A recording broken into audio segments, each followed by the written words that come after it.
الفيلم المصري الكبير كيف تتستر على الهزيمة في الخرطوم،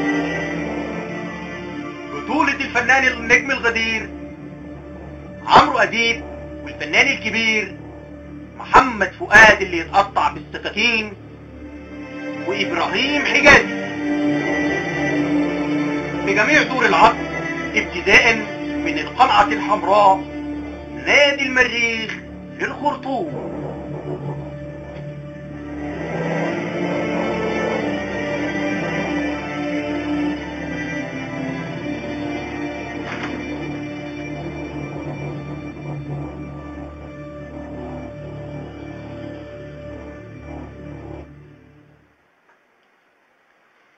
يا باشا دول بيضربوا بالسكاكين يا باشا، الجزائريين في الخرطوم قطعونا يا باشا، دول قطعوا ايديا وما مش خدوا الماتش. طب ليه بيضربونا يا باشا؟ ما يتكلموا معانا ان احنا يعني الحاجات دي مش ممكن كده يا باشا.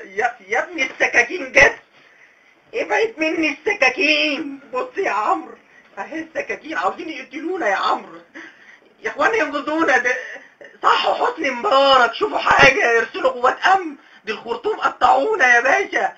بص السكاكين، ابعد مني السكاكين يا ابني ابعد السكاكين. حمود يا عمرو يا اديب، حمود ارجوك انا عندي عيال بربي فيهم، هديلك لحمة، هديلك فول، هديلك طعمية وهيضرب. ابوس ايديك يا باشا، ابوس ايديك ما تغلبنيش في المريخ. وعايز يا حمد يا عنتر، مش حرام عليك يا حمد يا عنتر، مش حرام عليك بعد ما نتأهل ونيجي الخرطوم تجيب فينا جون؟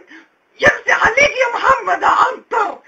بص ده مش منك، دي من الحكومة السودانية. الحكومة السودانية هي اللي وقفت البوليس وقالت له اضرب المصريين.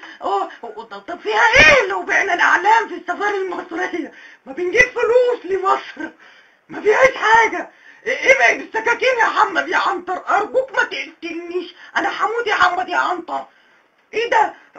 يعني ايه الجزائريين وزعوه مجانا؟ دي الاغبياء ما عندهمش المنتاليتي بتاعت الفلوس. احنا بنعمل يا عم السكاكين هتقتلني يا عم ابراهيم. ابوس ايديك صح حسني مبارك يجي يخرجني من هنا. ابوس ايديك، اوعى يا عم، نحن اتضربنا ضرب في المريخ. نحن اتضربنا ضرب، نعمل ايه مش عارفين. تاني اتصل تاني يا عم المدير ابراهيم حجازي. استاذ ابراهيم، استاذ ابراهيم احنا ميتين، دي كارثه استاذ ابراهيم يا حجازي. انا معايا سكاكين يا استاذ حجازي، بتبعت فيا اهو، بتبعت فيا. لا يا بطني صحوات الامن المصريه استنجد دي يا عم الخرطوم دي ما فيهاش امن، ما فيش حد. دول بيضربوا بالطوب، بيعورونا. انا مت مش اهو. بصوا يا عمرو اديب اهو انا مت اهو واخد بالك، مت.